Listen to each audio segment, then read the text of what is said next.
al mismo tiempo que empiezan a salir iones hidrógeno. ¿De dónde vienen esos iones hidrógeno? ¿Del citoplasma al exterior o del citoplasma al interior de la mitocondria? ¿Listo? Ese flujo de iones hidrógeno, ¿por qué se da?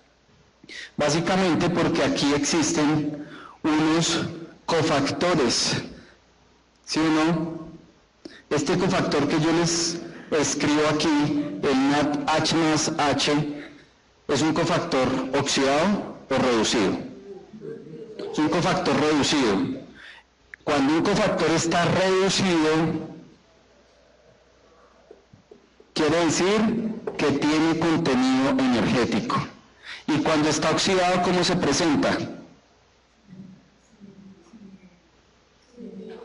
Sin los hidrógenos, o sea, NAD. Nicotina, adenina, dinucleótido solo. ¿Listo?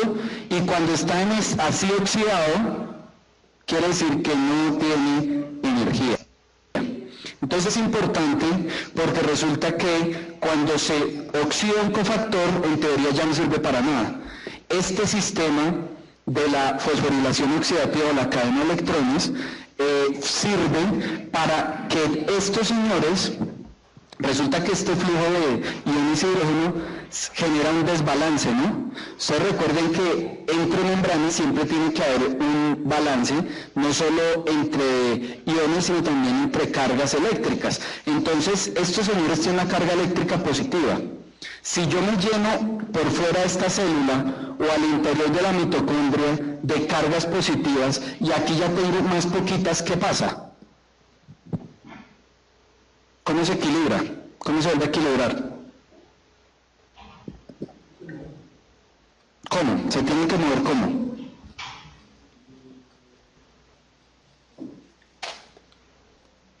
Vamos a imaginarnos que todo el tablero es la célula y está en la mitocondria. No, todavía no llegamos a eso. Resulta que si aquí hay muchos de estos, empiezan a haber muchos de estos, y aquí más poquitos, ¿cómo se equilibra entonces la célula? ¿Qué? ¿Se fue? Ay, belleza. Un momento. Necesito que alguien se haga aquí. Oprimir. Por favor, las personas que levantan la mano al final, vamos a dar un espacio para todas las preguntas. Entonces, por favor, la pueden escribir en un papel y la tienen ahí. Juan Felipe, lastimosamente la conexión se debe hacer desde un SEAT, entonces probablemente ese sea el problema. Solo es que lo muevas aquí para que no dejes que se apague. ¿Listo? Entonces, ¿cómo se equilibra esto? Básicamente, de aquí empiezan a moverse hacia acá, pues para que se equilibre, ¿sí? Y cuando sucede esto, hay mayor cantidad de iones hidrógenos disponibles. Estos señores se van a pegar al cofactor que ya está oxidado y va a dar como resultado un cofactor que reducido, es decir, lo van a reciclar, porque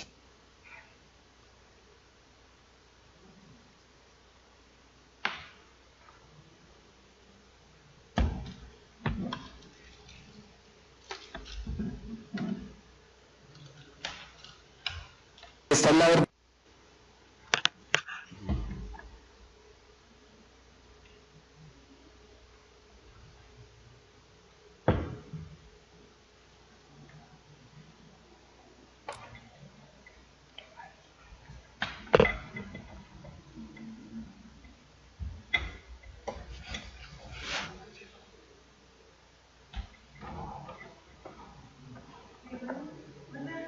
La forma útil del cofactor, darle grupos fosfatos y producir ATP.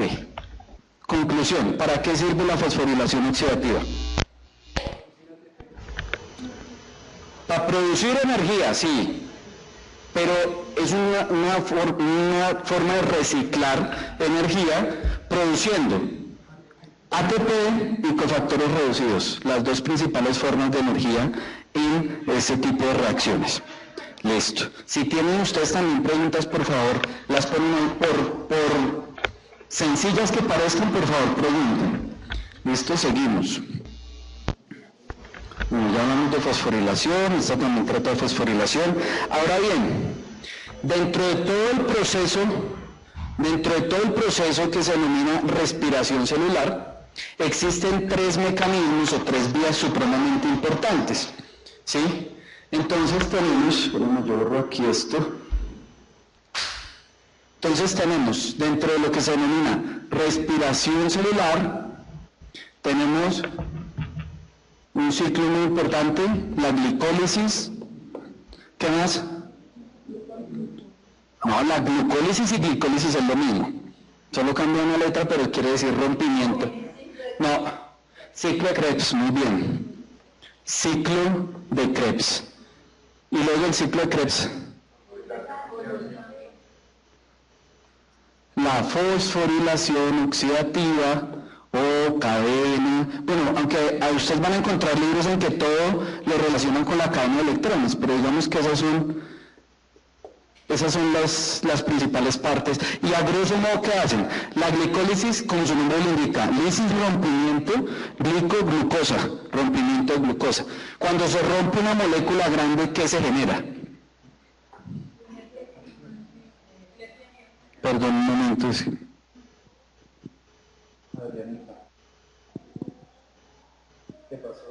¿Qué pasó, Adrianita? ¿Ya estoy en la charla? Karma 4. ¿Sí?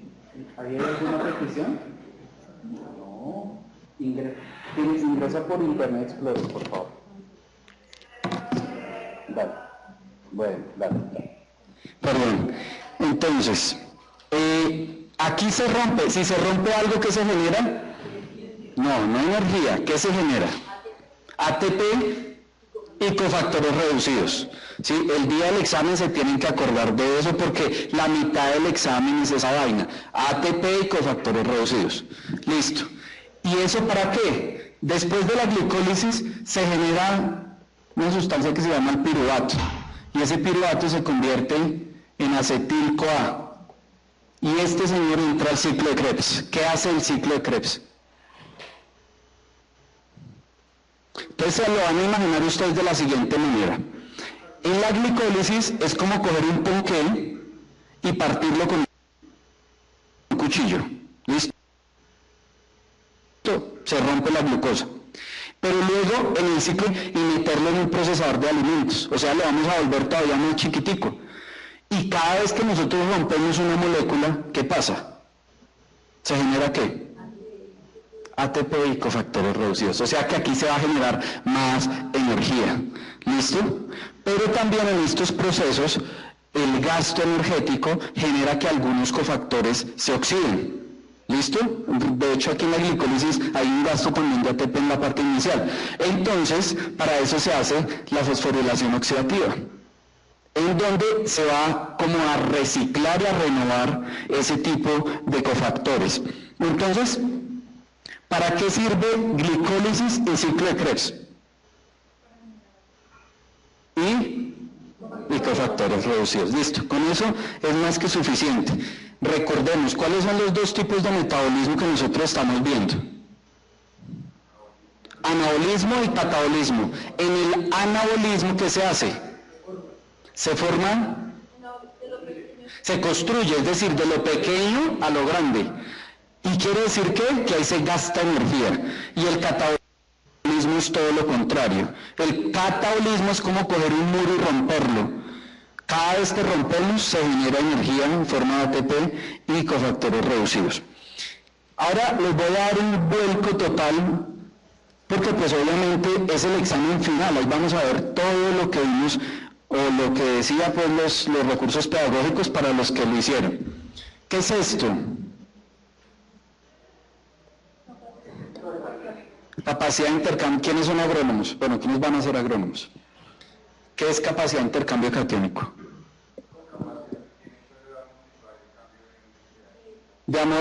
Sí, esa es una de las principales funciones. ¿Qué más?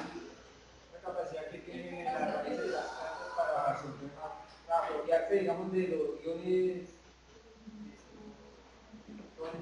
aniones, no. Sí, positivos, pues los iones positivos, dejémoslo.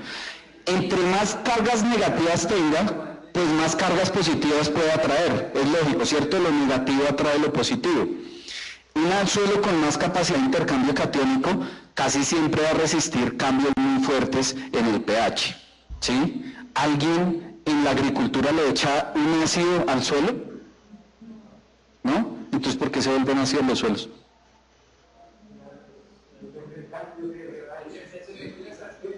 Sí, fertilización excesiva, gallinaza, pollinaza, ¿qué más? Por eso, es exactamente. Pero algo más sencillo, la lluvia. Resulta que el exceso de lluvia y de agua arrastra muchos nutrientes y genera disminución en esa capacidad de intercambio catiónico. Ahora bien, cuando nosotros encontramos suelos con se le hace un análisis mineral y encuentra que tiene una alta concentración de iones positivos tipo calcio, tipo magnesio, ¿qué quiere decir eso? ¿Que ese suelo qué?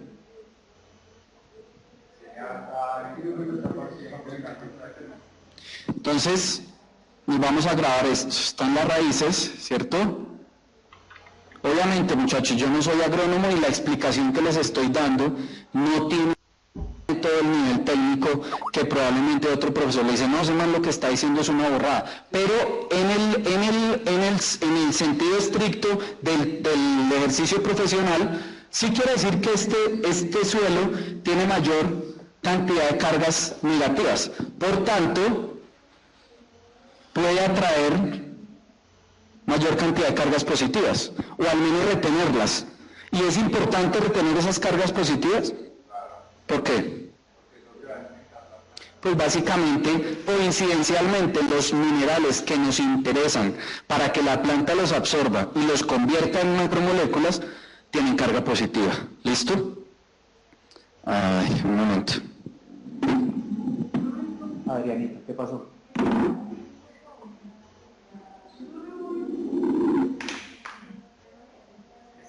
Ya te compré. ¿Ya entraste? Listo. Cuando les entre así, ya los permitirá a todos. ¿Listo? Ok, entonces entendió eso. Perfecto. Dentro de la cadena, yo vuelvo, obviamente ustedes van a decir, profe, usted no llevó de un lado para otro, pero es que lastimosamente las preguntas están en desorden. ¿Sí? Entonces, ustedes entenderán. Cuando hablamos de cadena respiratoria, lo que acabamos de ver, ¿cuál es el último proceso? Allá dicen ciclo de Krebs, aquí dicen fosforilación oxidativa. Primero, es un ciclo y nunca para, pero la obtención última de energía sí se hace en el ciclo de Krebs.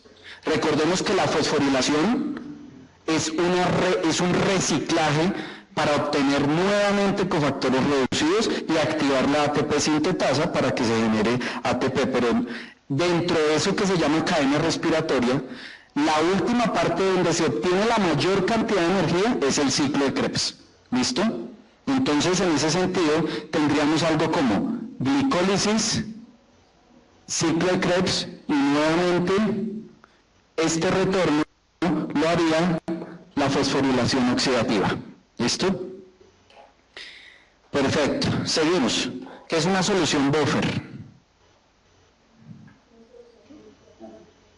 Una solución neutra, más o menos. Generalmente tienen un pH neutro, pero ellas tienen una característica.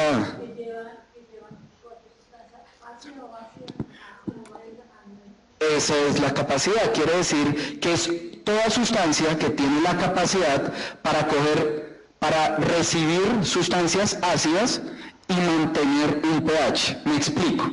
¿Me explico? ¿Y qué pasó con el otro marcador? Aquí está. Listo. Tenemos un vasito de precipitado, bueno, como se llame, y tenemos una solución buffer. ¿Listo? Le adicionamos, esta es la solución buffer, le adicionamos un ácido. Bueno, esto es un ácido muy fuerte, pero en última es un ácido. Ese ácido va a aumentar los hidrógenos. ¿Sí? ¿O no? ¿Qué hace una solución buffer? ¿Cómo lo neutraliza? ¿Y cómo neutraliza uno los hidrógenos?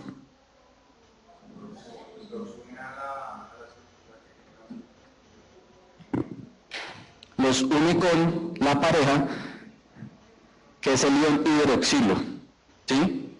Y cuando se unen esos dos, ¿qué forman? Agua, ¿no? Y si es al revés y le aplican una sustancia alcalina, entonces esa sustancia alcalina lo que va a hacer es aumentar los iones hidroxilos. ¿Y qué va a hacer la solución buffer? Aportar hidrógenos para neutralizarlos y convertirlos en agua. Y de esa manera siempre mantiene el pH cercano a la neutralidad. No permite que hayan cambios tan fuertes. Es importante medir la solución buffer, ¿por qué?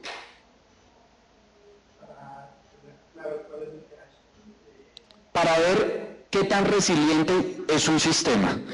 ¿Qué es resiliente? Que yo tengo un sistema cualquiera, en el suelo puede ser, y le adiciono algo muy ácido o muy alcalino. Si él cambia su pH, quiere decir que no tiene una buena capacidad buffer. Pero si él sigue manteniendo su pH cercano a la neutralidad, tiene una buena capacidad buffer. ¿Listo? Seguimos. Los minerales son sustancias orgánicas o inorgánicas. ¿Orgánicas?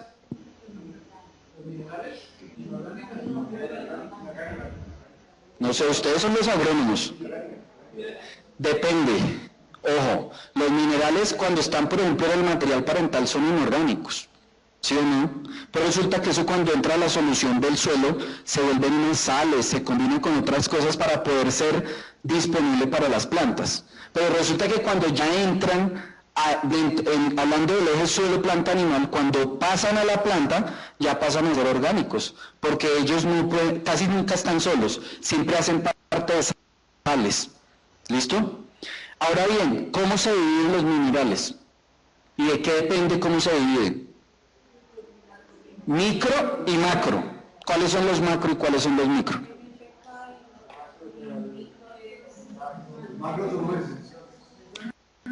¿Macro qué? Macro son los esenciales. Sí, en gran parte eso es cierto.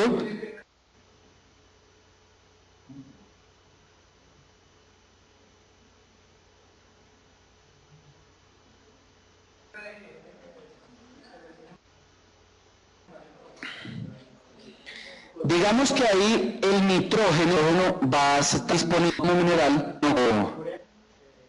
puede ser como urea, o como nitratos, o como nitritos, aminas,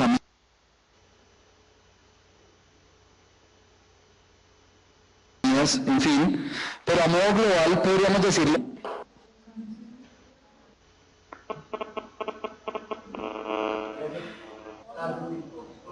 potasio.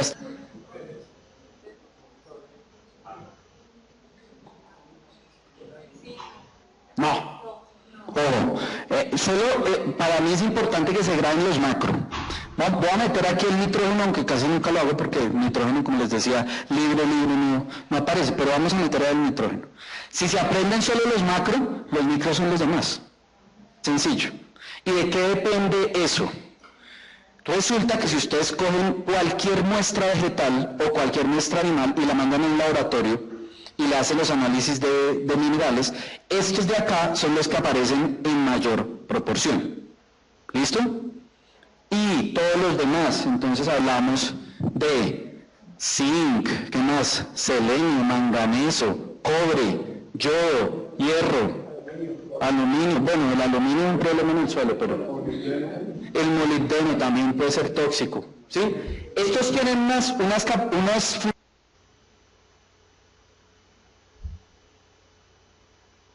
funciones muy importantes.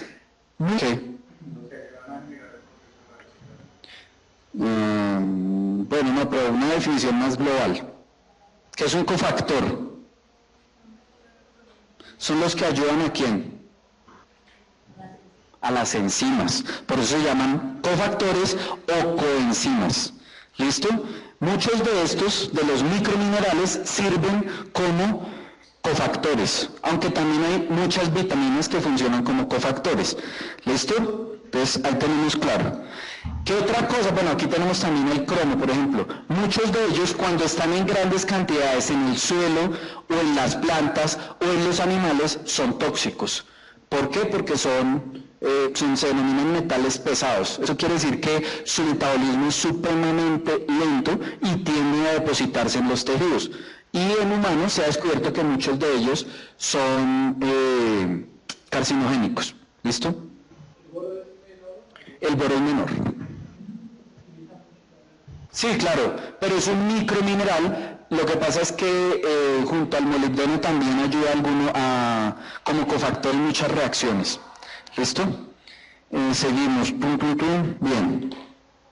¿Por qué es importante el sodio y el potasio?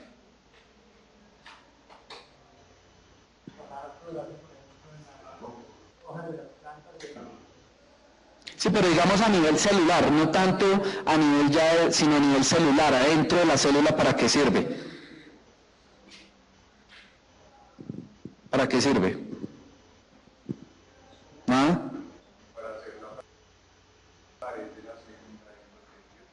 No hacer la pared. Ellos forman un sistema que se llama la bomba sodio-potasio. ¿Sí?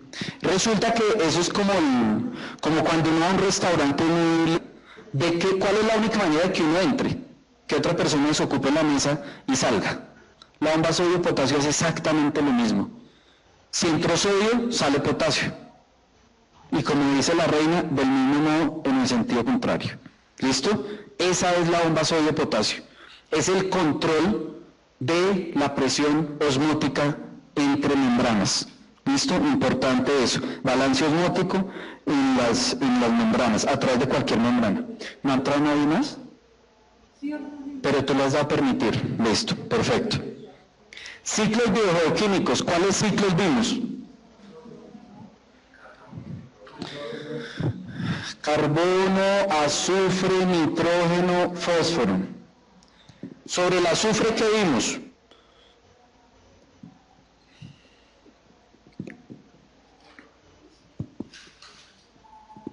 Obviamente uno no puede analizarlos de un punto específico porque es un ciclo, eso siempre está reciclándose. Pero ¿qué aprendemos, por ejemplo, del azufre?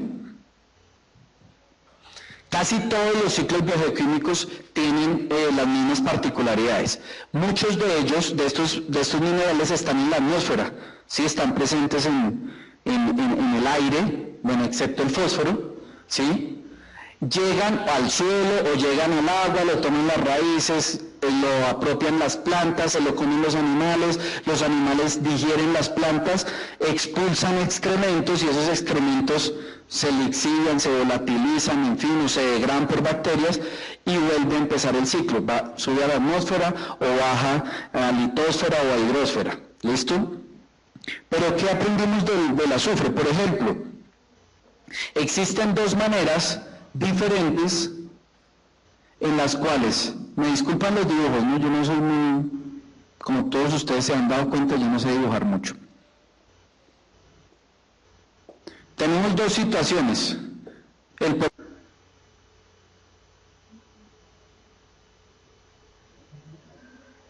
Se deposita y se absorbe. ¿En forma de qué? No, azufre. En forma de sulfatos. ¿Sí o no? Esta es la manera, bueno, esto no es tan fácil como lo estoy mostrando acá. Resulta que para que lleguen a convertirse en sulfatos, por aquí tienen que haber unos microorganismos, ¿no? Y esos microorganismos tienen unas enzimas. Y esas enzimas hacen que el azufre cambie su configuración química para que pueda ser absorbido por las plantas. Entonces, sulfato. Y cuando es depositado en forma de excremento, ¿de qué manera él ingresa al sistema suelo? Sí, atacan enzimas, pero ¿de qué manera, de qué forma química está ese azufre?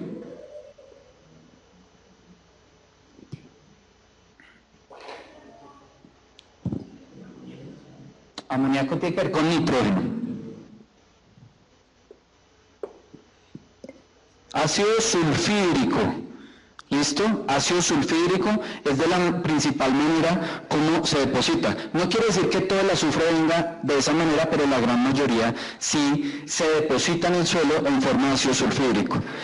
Gran parte del ciclo del azufre va de aquí hasta aquí, porque ya cuando lo reciclé de esta manera, ya inicio nuevamente el proceso con ese mineral. Ahora bien, con respecto al azufre, al fósforo,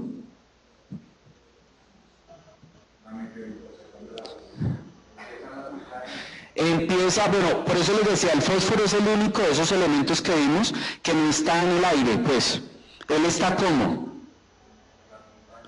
en las montañas y en las rocas, sí, claro, en las rocas, pero no solo en las montañas, también en el material parental, ¿sí? Por ejemplo, en algo que se denominan rocas fosfatadas o rocas fosfóricas, ¿sí? Hay muchos sitios en Colombia, por ejemplo, que en su material parental es una gran roca fosfórica. Por tanto, pues por los procesos de meteorización se empieza a mineralizar o a convertir en pedacitos más chiquitos ese mineral para que lo absorban las plantas. Entonces es importante tener en cuenta que ya sea en esas rocas en una montaña o en el material parental, en la roca parental debajo del suelo, el proceso único y necesario para que ese fósforo esté disponible es la meteorización o mineralización. ¿Listo? Bueno. Seguimos. Con respecto al nitrógeno. ¿Qué decía el ciclo del nitrógeno? ¿Dónde aparece el nitrógeno en el eje? Ese sí está en la atmósfera, en el aire. Nosotros respiramos mucho nitrógeno. ¿Lo podemos aprovechar directamente? No, solo hay unos microorganismos en la naturaleza que lo pueden hacer, que están... las leguminosas y las gramíneas son plantas, pero resulta que en sus raíces hacen una simbiosis con unos microorganismos que son capaces de convertir el nitrógeno que está en la atmósfera, que está así como un gas, y lo pueden convertir ¿en qué? Nitritos, y por aquí hay otras bacterias que lo pueden convertir en nitratos. En ese sentido, ¿cómo puede ser absorbido por las plantas? No, sí, por las raíces. Nitratos. Y lo absorben las plantas y después, ¿qué pasa con eso? Señora, ese es el elemento, no, pues el alimento sí, pero ese nitrógeno se utiliza para formar en la planta aminoácidos. Y los aminoácidos para formar proteínas. Y esas proteínas de la planta son las que se consume el animal y luego el hombre. Pues eso no es como tan desconectado como nos lo enseñaron. Ahora bien, se las cambio de palo. Carbohidratos, ¿qué sabemos de los carbohidratos? ¿Son fuente de energía? Sí. ¿Son fuente de energía para animales o para plantas? ¿Para las dos? Para las plantas son fuente de energía, en cambio para los animales también. Fuente, sobre todo reserva de energía. ¿Qué carbohidratos de reserva de energía para las plantas? El almidón. ¿Y para los humanos? O perdón, para los animales. Bueno, nosotros también somos animales. El glicógeno, ¿no? ¿Listo? ¿Qué tiene característico los carbohidratos? Que están compuestos por carbono, hidrógeno y oxígeno. Tienen una forma mineral, bla, bla, bla. Y los habíamos clasificado, por allá alguien dice, pero es que no sé qué diferencia entre un azúcar y un carbohidrato. Es exactamente lo mismo. Los azúcares son carbohidratos, pero pequeños, de menos de 10 unidades, básicamente. ¿Sí? Por eso también lo llaman sacáridos. ¿Sí? Cuando a mí me dicen un disacárido, Dos azúcares. Por ejemplo, denme un ejemplo de disacárido. ¿Perdón? La fructosa es un...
¿Me escuchan en las zonas que se parece que se cayó aquí la web en Bogotá? ¿Me escuchan? Por favor, me confirmen si me escuchan. Perfecto, ya me escuchan. Y ahora la cámara. Bueno, entonces la cámara.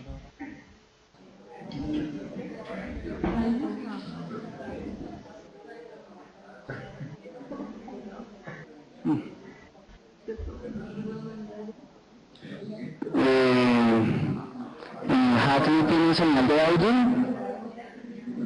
Por favor, me confirmen si tienen audio y tienen video.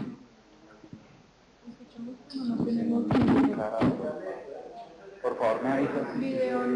Video no, solo audio. Audio sí, video no. Déjame que... Sí, porque te digo que audio sí, video.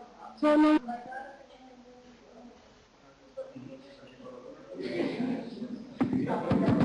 Solo audio, video tienen. Está bien. ¿Tienen video? Por favor, me confirmen las zonas que tengan video. No, video no. Escucha, video no.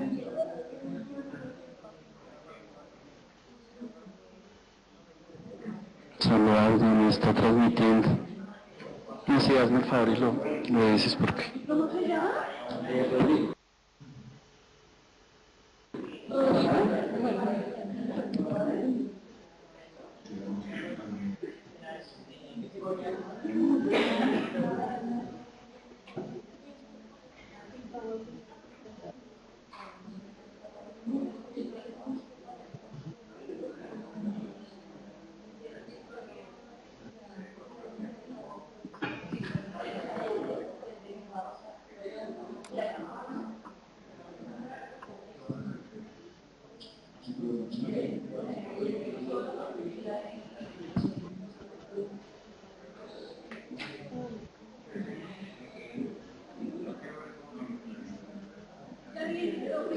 Listo.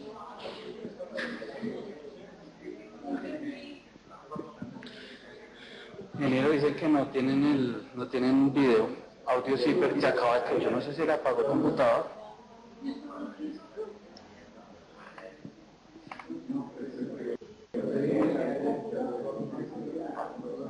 Por favor, confirmen apenas tengo un video.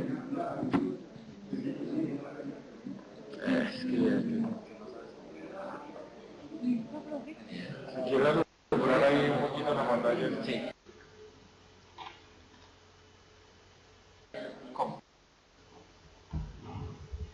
No, pero Con un celular. claro, por allá.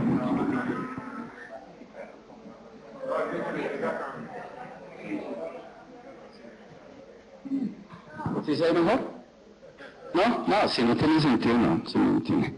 Listo, entonces ya tienen todos audio y nuevamente imagen. ¿Sí? El del video. Para dejar de las presentaciones en video. ¿Y esta luz de acá no sirve, no? Ah, no, pero prender el video, para que... Claro que... el video aparece en la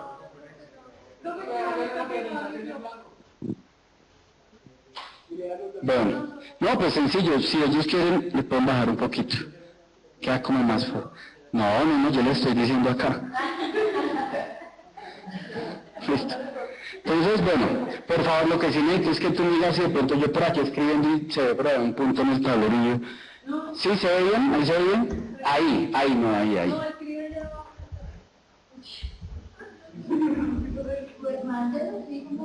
¿Sí?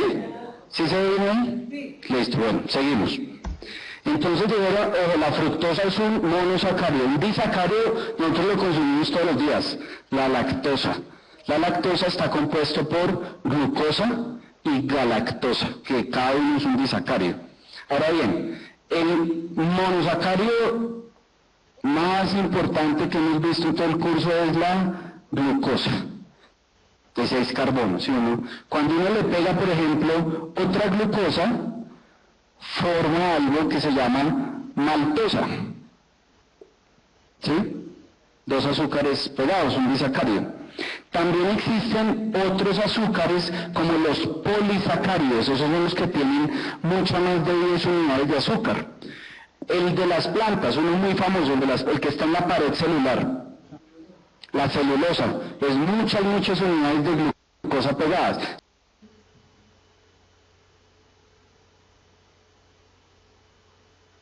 Eso es un polisacárido. Y existe un punto intermedio, es un de 50 de 100 que ya es un polisacárido.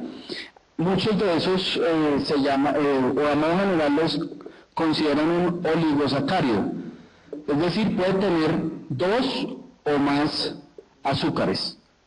Y casi siempre tienen menos de 10 o 12 unidades de azúcares. ¿Sí? Muy comúnmente estos oligosacáridos contienen, por ejemplo, fructosa, por ejemplo, silosa, por ejemplo, arabinosa, ¿listo? Entonces, esos a modo global se llaman oligosacáridos. Y existen 2 tipos de polisacáridos. ¿Cuáles?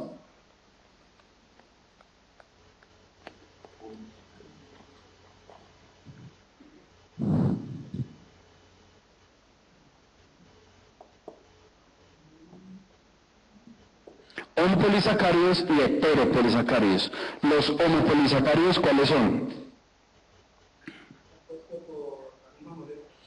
Homo, la misma, quiere decir que son un polímero, un polisacárido de la misma unidad, y heteropolisacárido de diferentes unidades. Un ejemplo muy común. Homopolisacárido tenemos el anillo secuenciales ¿de qué azúcar? Sí, de azúcar, ¿verdad? Pero ¿de qué azúcar? De la glucosa.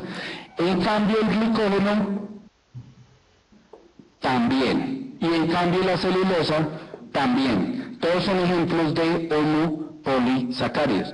Tenemos, por ejemplo, heteropolisacáridos, el más conocido, hemicelulosa. Tiene muchas unidades Y tienen otra característica, los heteropolisacáridos son más ramificados, por tanto casi siempre son más digeribles.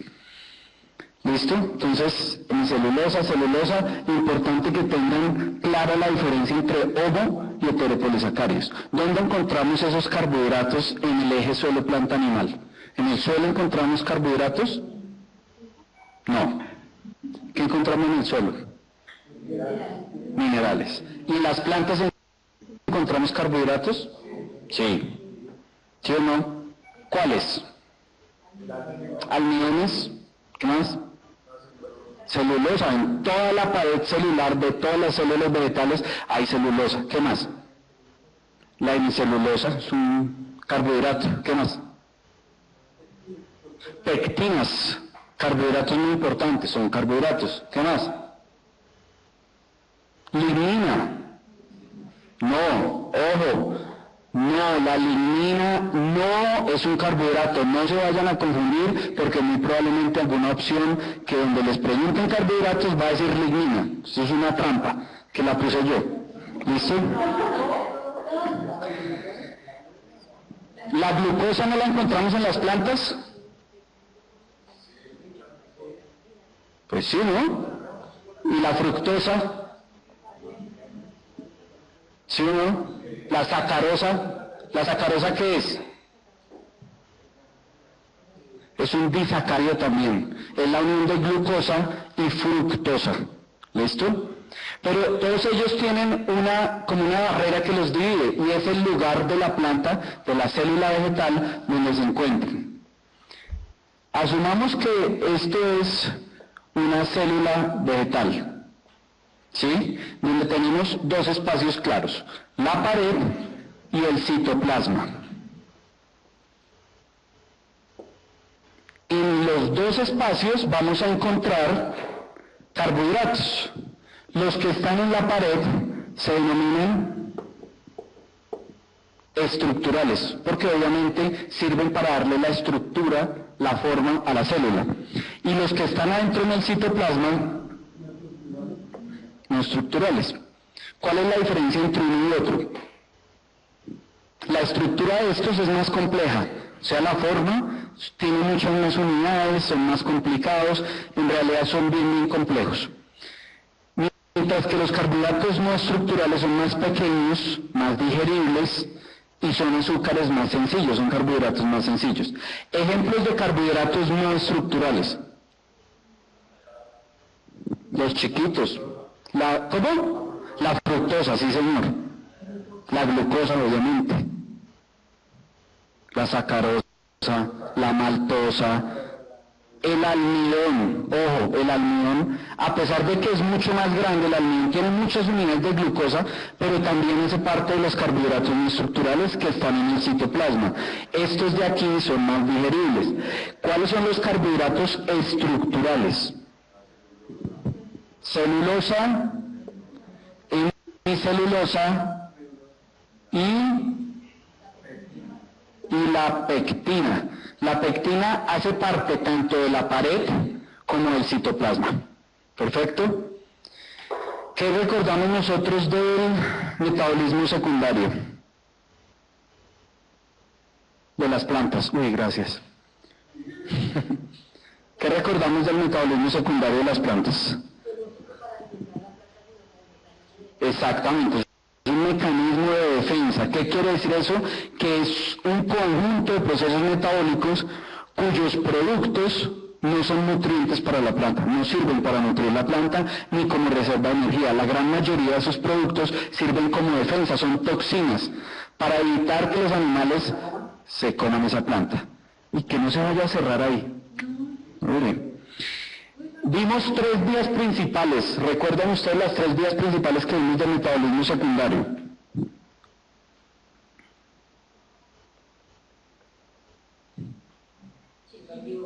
El ácido mevalónico, el ácido chiquímico y la ruta del acetato malonato. Esas son las 3 principales vías del metabolismo secundario.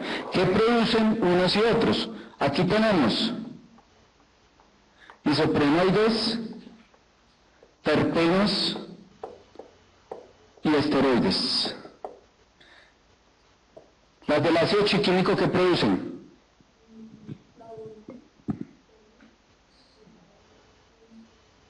Y aminoácidos también, ¿no?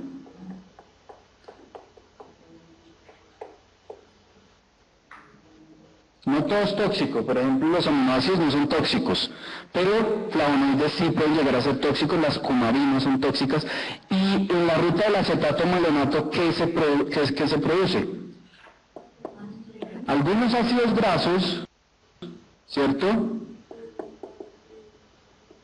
Y las acetogeninas. ¿Sí se está viendo eso que estoy escribiendo? ¿Se entiende algo? No. Digamos, hagamos un acto de buena fe.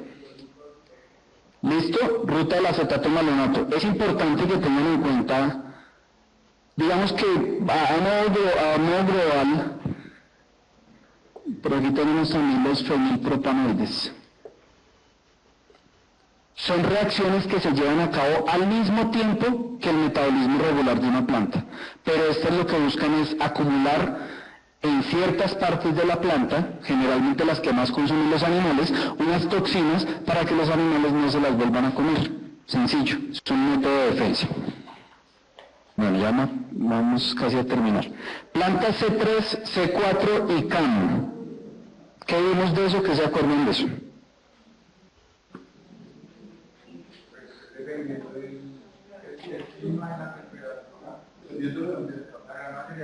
¿La cantidad de qué? De carbonos, más o menos. Ahí sí es cierto que hay algunas plantas que han evolucionado al metabolismo tipo C4, especialmente las que hay en climas tropicales y muy especialmente las que están en climas cálidos. ¿Sí? Entonces, iniciemos con el metabolismo C3.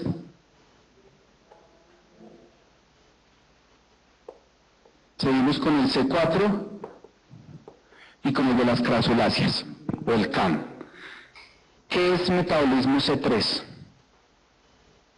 ¿No se acuerdan nada? ¿No entendieron nada? ¿No leyeron nada? Les voy a decir por qué no leyeron nada y yo sé por qué no leyeron nada. Porque el recurso pedagógico de ese estaba dañado. Y a nivel nacional solo un estudiante me inscribió. No señora, Juan José Leguizamón se llama el estudiante. Ay, sí, ahora todos se dieron cuenta pero no me avisaron. Muy queridos, gracias. Porque ahí sí me escriben. Ay, eso es para que escriben, profe, usted está mandando a unos que no abren, por favor corrija. Y yo ahí mismo corrijo o le echo la culpa a alguna otra persona. Pero ¿en qué varía eso? Básicamente en la manera en que estas especies hacen la fotosíntesis. A grosso modo la fotosíntesis se divide en dos partes, en la primera y en la segunda. Obviamente. ¿Cuál es la primera? Listo. ¿Dónde se hace la fotosíntesis? En el cloroplasto. Sí, pero es que resulta que el cloroplasto tiene unas unidades funcionales que se llaman los tilacoides, son como almohadas, literalmente, son como almohadas. Entonces, en esos tilacoides, ellos son las verdaderas unidades funcionales, y las dos fases se llevan a cabo ahí. La fase lumínica se lleva a cabo en la membrana, en la parte externa, ¿cierto?, donde va a llegar esa energía en forma de luz. Y la fase oscura al interior, adentro, en el estroma o en la matriz del tilacoide. ¿Qué se hace en la fase lumínica? Absorber la luz del sol para generar ATP y cofactores reducidos. ATP y cofactores reducidos. Entonces, este proceso de la fotosíntesis es muy parecido al de la fosforilación oxidativa. Resulta que aquí la vibración lo hacen unos fotones, ¿cierto? Unos paqueticos de energía que vibran en lo que se denominan fotosistemas. Esos fotosistemas no son otra cosa que proteínas de membrana. Las membranas, recuerden que de un tilacoide van a ser igualitas que todas las que hemos visto, ¿no? Una doble capa de fosfolípidos. Y ahí va a estar incrustada una proteína de membrana. Varias de esas son especializadas y se llaman fotosistemas. Cuando pasan esos electrones a través de esos fotosistemas, se genera una vibración similar a la que vemos en la fosforilación oxidativa. ¿Y redundan en qué? En activar qué.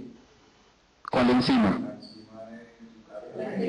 ATP sintasa, y por tanto se empieza a generar ATP. Primer papel, listo, generamos ATP.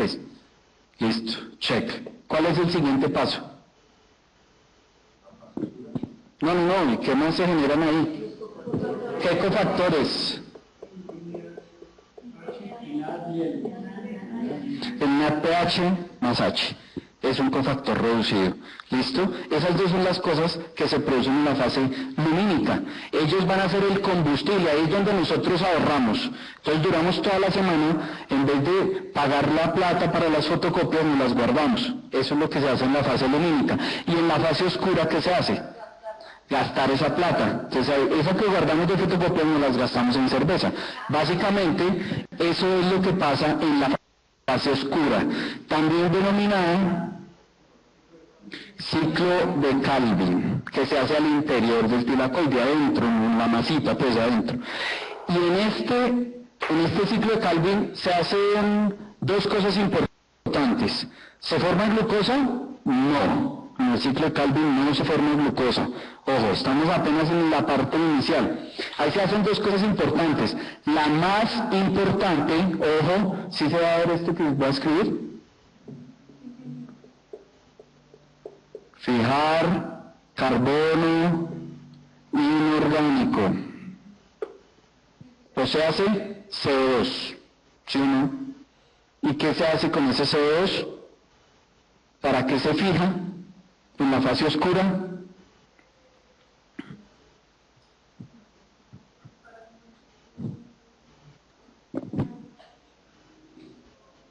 Resulta que existen unas moléculas de 5 carbonos que se llaman pentosas. Hay una pentosa importante en este ciclo que se llama la ribosa.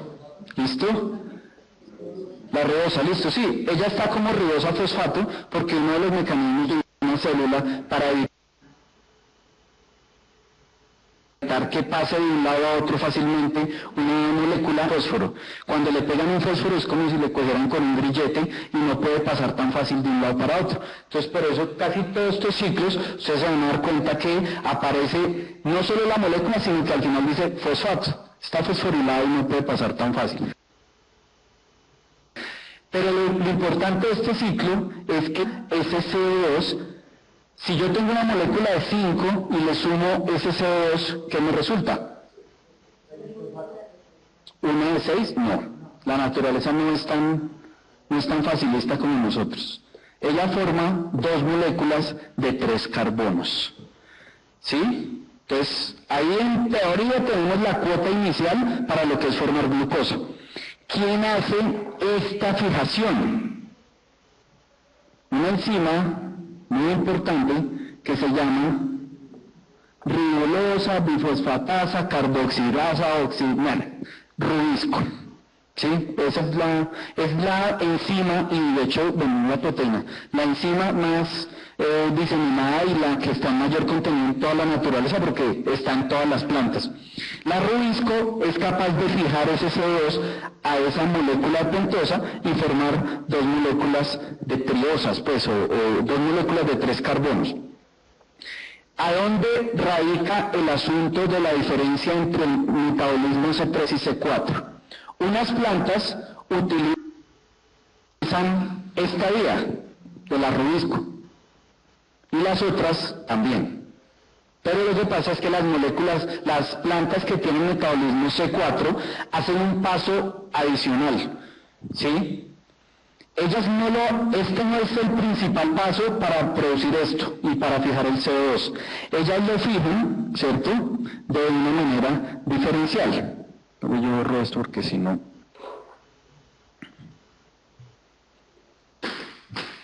En el tejido del mesófilo, ¿cierto?,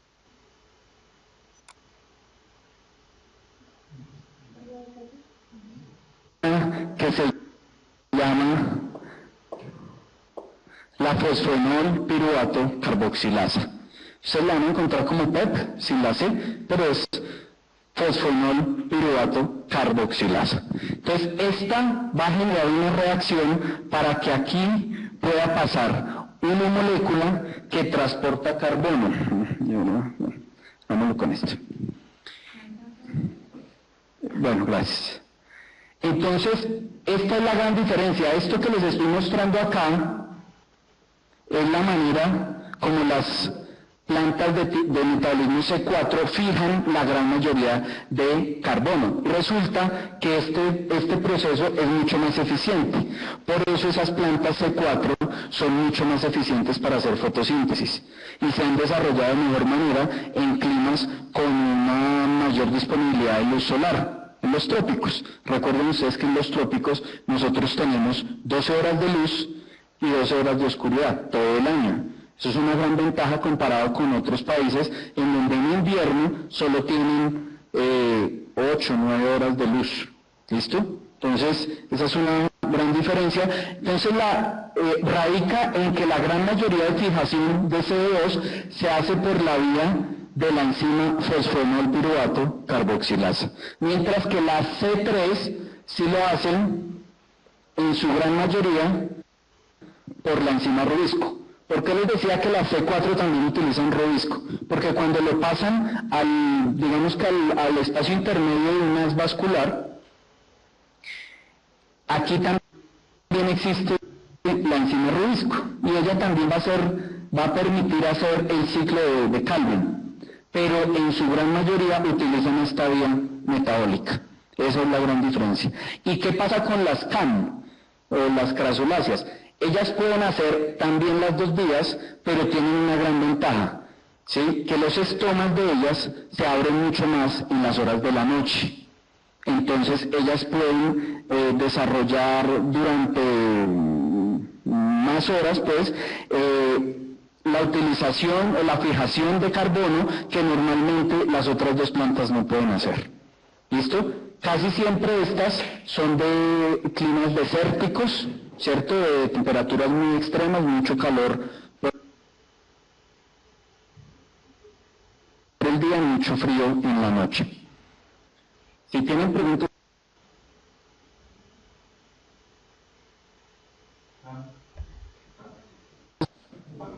10 minutos acá. 10 minutos. No, ya terminamos, fresco. Esto ya lo vimos. ¿Para qué sirve la fotosíntesis?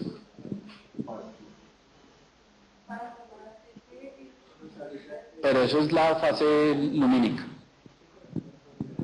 Para formar glucosa.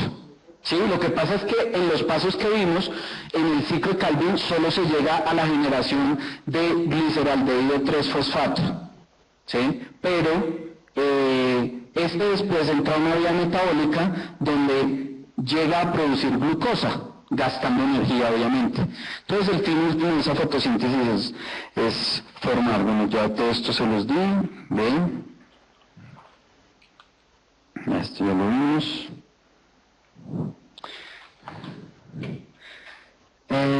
Ya lo tenemos. ¿Qué diferencia entre un lípido y una proteína?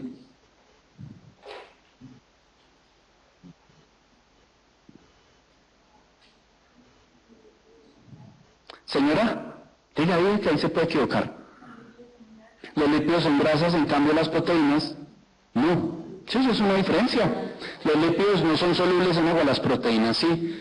Pero entonces si uno compara la estructura de un lípido con el de una proteína, un lípido puede ser tan complejo como este escritorio. Tenemos una mesa, unos cajones y una silla. Una proteína puede ser tan compleja como todo este salón. Las estructuras de las proteínas son mucho más complejas.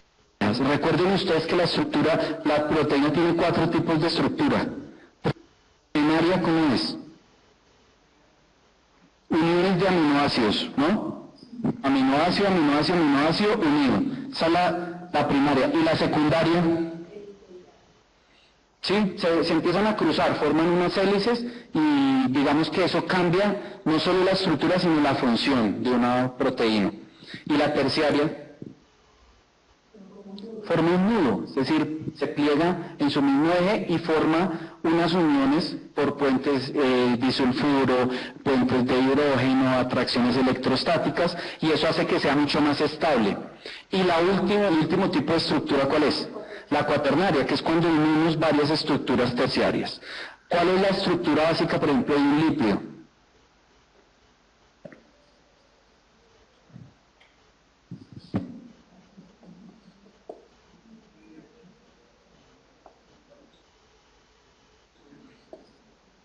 Un glicerol, es decir, una molécula de 3 carbonos, un glicerol, que tiene pegados ácidos grasos. ¿Qué es un ácido graso? Unión lineal de hasta 22 carbonos. De entre 3 hasta 22 carbonos. ¿Listo? Recordemos que hay lípidos simples y hay lípidos complejos. Los simples casi siempre son denominados no saponificables. Y los complejos son relacionados con los saponificables. Los más comunes en el eje SPA son los saponificables, los lípidos saponificables. Y en ese sentido hay unas vitaminas que sí son solubles o son insolubles en agua, o solubles en grasa, como se quiera. ¿Cuáles son las vitaminas liposolubles?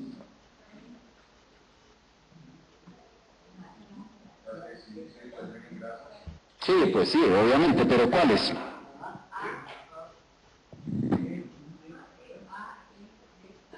La beca, ¿listo? Y las hidrosolubles, las demás, una grandota que se llama vitamina del complejo B, y otra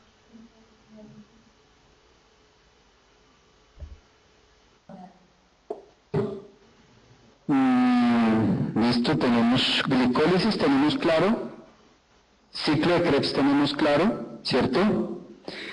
Las estructuras las tenemos claras. Un punto de ensilaje. Un tema que hablamos de ensilaje. ¿Sí, no? ¿Qué es el ensilaje? Es meter en un sistema cerrado, una bolsa, una canica, lo que sea, cualquier material vegetal.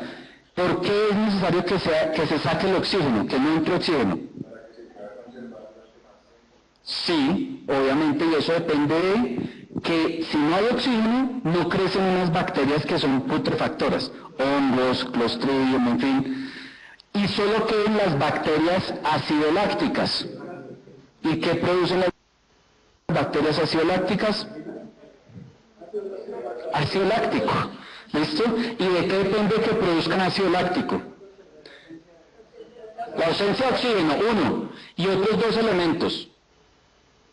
Ya la ausencia de oxígeno lo dijimos. ¿Qué otro elemento? Para sobrevivir cualquier bacteria necesita las dos cosas. Azúcares, o sea, de energía, y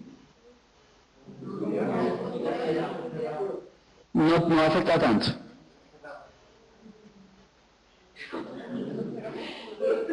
Nitrógeno. Entonces normalmente los ensilajes, y no es que no me haya dado cuenta, ustedes se demoraron mucho en darse cuenta de lo que yo estaba haciendo. Menos mal no quedó en cámara, ¿cierto?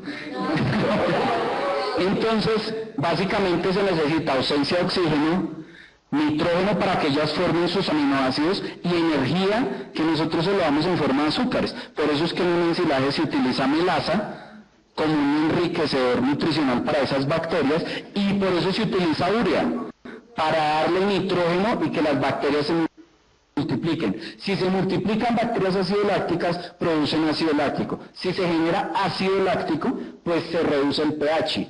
Y entre el pH se mantenga reducido, se mantiene más en el tiempo un ensilaje. Finalmente, hay un punto muy pequeño dentro del curso en los que hablamos de los biopolímeros de la madera. ¿Cuáles son esos biopolímeros?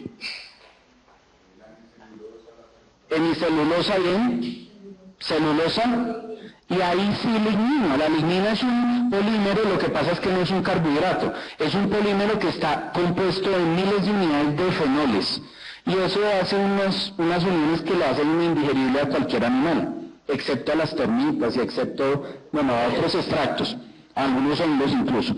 Ahora bien, ¿en qué proporción están ellos presentes en promedio en la madera?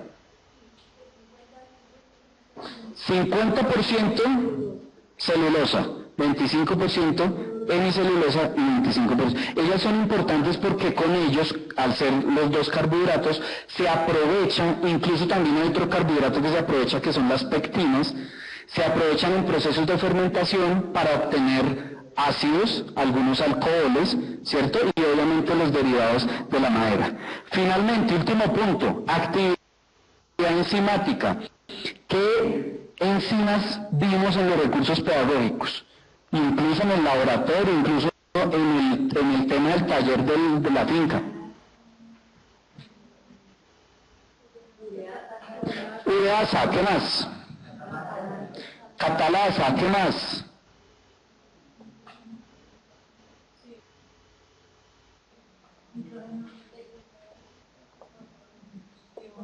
¿Qué más?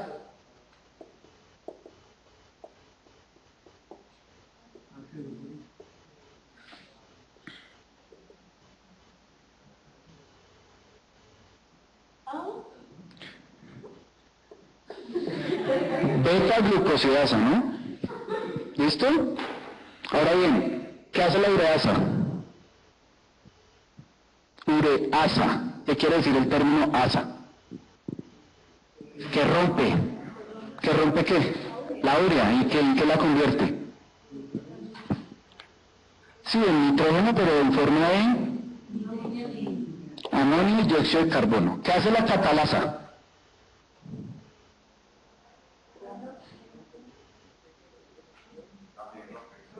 ¿Rompe qué?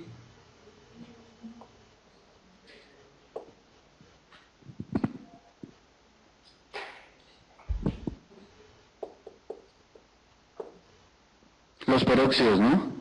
Esta es una enzima que tiene microorganismos para... estos peróxidos son casi tan mortales en una célula como los radicales libres. Entonces ellos pueden llegar a depositarse y a matar incluso a una célula, a un microorganismo. Entonces con estas enzimas que hacen básicamente lo mismo en animales y vegetales, se puede degradar el peróxido de hidrógeno, los peróxidos. Las fosfatasas ayudan a la mineralización del fósforo, es decir, convertir el fósforo en una manera que pueda ser absorbido por las plantas. Pueden haber fosfatasas en suelos ácidos, ¿sí? Que se llaman fosfatasas ácidas, y los de suelos alcalinos, fosfatasas alcalinas. Eso está mal de multiplicación, ¿no? Las arilsulfatasas me ayudan a los procesos inversos de convertir azulfito a sulfato para que sean disponibles para las raíces, y las beta-glucosidasas están relacionadas con todo el ciclo biogeoquímico del carbono. ¿Listo? Muy importante, indicadores de la actividad microbiológica en el suelo. ¿Listo, muchachos? Ahora sí, pues, ya como dijo Diomedes, amarte no me pude, ya con eso ya agoté todas las cuestiones con ustedes. A la zona, muchas gracias. Tenemos que cerrar porque el ingeniero tiene otra actividad aquí. Le agradecemos mucho en nombre de la escuela. Entonces voy a parar la grabación. Y les agradezco a todos en las zonas. Yo voy a hacer algo que no debería hacer y me interesa. Bueno, yo creo que los estudiantes, si tienen dudas, por favor, mañana conéctense a la plataforma, envíen mi correo o bien escríbanme por Skype y yo les soluciono todas las dudas que tengan, porque es que aquí ya tienen que cerrar.